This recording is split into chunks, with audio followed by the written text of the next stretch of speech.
প্রায় মানুষ কথায় কথায় বলে যে আল্লাহ রসুলকে সৃষ্টি না করা হলে কিছুই সৃষ্টি করা হতো না। শুনেছেন নাকি শোনেন নাই?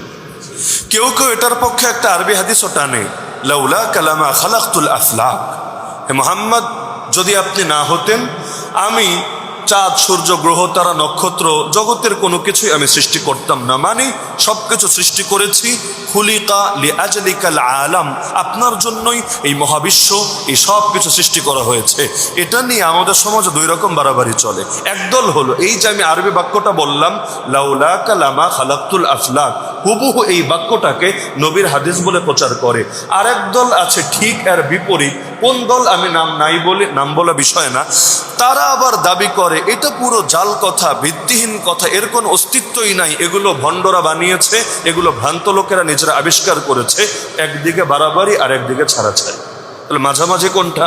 মাঝামাঝি হলো এই যে বাক্য লাউলাকা, যদি আপনি না হতেন, লামা খালাকতুল আফলাকা, আমি এই বিশ্ব চরাঞ্চল এই সমগ্র মহাজগৎ আমি সৃষ্টি করতাম না। হুবহু এই বাক্যটা নবীজির হাদিস না, হুবহু এই বাক্যটা নবীজির হাদিস না।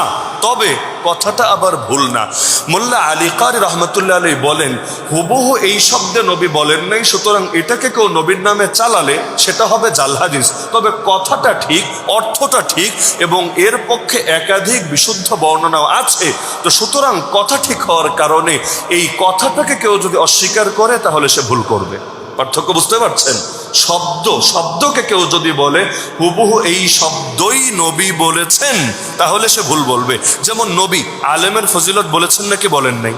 আল উলামা ওয়ারাসাতুল আম্বিয়া কত জায়গায় বলেছেন। যেমন এটাই ধরেন যে আলেমরা নবীদের ওয়ারিস, কিন্তু আমার নাম নিয়ে কি আমার রাসূল কোন হাদিস বলেছেন যে আলী হাসান উসামা সে হলো নবীর ওয়ারিস? এরকম আলাদা কোনো স্পেসিফিক হাদিস আছে? নাই। আমি এখন নিজের ফুটানি বয়ান করার জন্য শুরু করে দিলাম যে নবী আমার নাম নিয়ে বলেছেন যে আমি হলাম নবীর ওয়ারিস। তাহলে এটা নবীর নামে গলত কথা হবে কিনা? যদিও আমি যদি আলেম হই তাহলে সেই ব্যাপকতার মধ্যে আমিও আছি, কিন্তু ব্যাপকতার মধ্যে থাকা ভিন্ন জিনিস আর নিজের নামে মার্কেটিং করা ভিন্ন জিনিস, দুটো এক জিনিস না। তালগোল পাকিয়ে ফেলা উচিত না। তাহলে যেই শব্দে অনেকে হাদিসটা বলে এই শব্দটা নবীর থেকে প্রমাণিত না, তবে অর্থটা আবার অস্বীকারও করা যায় না। কিভাবে? এর পক্ষে মোল্লা আলী কারি একা বলেছেন তা না, আমাদের পর্দাদা উস্তাদ মুহাদ্দিসুল আসর শেখ আল্লামা ইউসুফ বানুরি রহমতুল্লাহ আলী লম্বা একটা আর্টিকেল আছে। তো পুরোটা যেহেতু আমাদের এ সপ্তাহের আলোচনার সঙ্গে সম্পৃক্ত না, আমি পুরো আলোচনা সেদিকে যাচ্ছিও না। তিনি অনেকগুলো বর্ণনা এনে দেখিয়েছেন যে এই বর্ণনা, এই বর্ণনা, এই বর্ণনা, এই সবগুলো বর্ণনার আলোকে প্রমাণিত হয় এই কথাটা মোটেও অস্বীকার করা যায় না। যেমন তিনি একটা বর্ণনা দেখিয়েছেন বিখ্যাত সাহাবী সর্বযুগের সর্বশ্রেষ্ঠ মুফাসসির আব্দুল্লাহ বিন আব্বাস রাদিয়াল্লাহু আনহুমার একটা বর্ণনা, যেখানে আছে আল্লাহ তাআলা ওহী পাঠালেন ঈসা নবীর কাছে যে হে ঈসা শোনো, তুমি নিজেও মুহাম্মাদের উপর ঈমান আনো আর মুহাম্মাদকে পেয়ে যাবে, তার উপর যাতে তারা অবশ্যই ঈমান আনে। এরপর বলা হয়েছে লাউলা মুহাম্মদ, লাউলা মুহাম্মদ মা খালাকতু আদম ওয়া লাউলা মুহাম্মদ মা খালাকতুল জান্নাত ওয়ান নার, যদি মুহাম্মদ না হতো আমি আদমকে সৃষ্টি করতাম না, যদি মুহাম্মদ না হতো আমি জান্নাত বা জাহান্নাম সৃষ্টি করতাম না।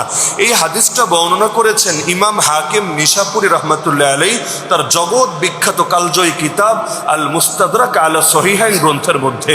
বর্ণনা করার পর তিনি মন্তব্য করেছেন হাযা হাদিসুন সহিহুল ইসনাদ ওয়া লাম ইউখাররিজাহু ওয়া লাম ইউখরিজাহু, এই হাদিসটা হলো বিশুদ্ধ সনদের হাদিস, যদিও বুখারী মুসলিমের মধ্যে আসে নাই, কিন্তু হাদিসটা বিশুদ্ধ সনদের হাদিস। তার সঙ্গে একজন ইমাম যাহাবী দ্বিমত করেছেন, কিন্তু আরো বহু ইমাম বলেছেন না, ইমাম হাকিমের বক্তব্যটাই সঠিক। ইমাম তাকিউদ্দিন সুবকি, যারা পড়ালেখা করেছেন নামটার সঙ্গে পরিচিত থাকার কথা, ইমাম তাকিউদ্দিন সুবকি তার এক কিতাব আছে শিফাউস সিকাম। আরেকজন ইমাম সিরাজউদ্দিন বালকিনি রাহমাতুল্লাহ আলাইহি তার একটা কিতাব আছে ফতোয়া নামে, অর্থাৎ তার সব ফতোয়ার সংকলন। এখানে স্পষ্ট তারা উভয়ে মন্তব্য করেছেন এই বর্ণনাটা সহিহ এবং এটার হুকুম হলো মারফুয়ে হুকমি, মানে আল্লাহ রসুল থেকেই এটা বর্ণিত। যদি আব্দুল্লাহ বিন আব্বাস ডাইরেক্ট নবীর নামে বলে নাই, কিন্তু এমন কথা নিজের থেকে বানিয়ে বলা যায় না। তো মূলনীতি হলো সাহাবী যদি এমন কোনো কথা বলে যেটা নিজের গবেষণা দিয়ে বলা সম্ভব না, তাহলে সেটাকে বিবেচনা করতে হয় এটা নবীরই কথা, কারণ সাহাবীরা প্রত্যেকেই গ্রহণযোগ্য, তারা কখনো ফালতু কথা বলতো না। ফামিসলুহু লা ইউকালু রাইয়ান ফাহুকমুহু আর-রাফউ, এটা হলো তার বাক্য। তাহলে এটা একটা বর্ণনা। একইভাবে ওমর রাদিয়াল্লাহু আনহু থেকে বর্ণনা আছে, আলী রাদিয়াল্লাহু আনহু থেকে বর্ণনা আছে, সেগুলোর দিকে নাই গেলাম। মূল বার্তা এটা পেলাম যে আমার নবীর জন্য গোটা মহাজগৎ সৃষ্টি করা হয়েছে, বা আমার নবীকে সৃষ্টি না করা হলে আসমান জমিন সৃষ্টি করা হতো না। এই কথা যদি কেউ বলে, সে ভুল কিছু বলে নাই, সঠিকটাই বলেছে।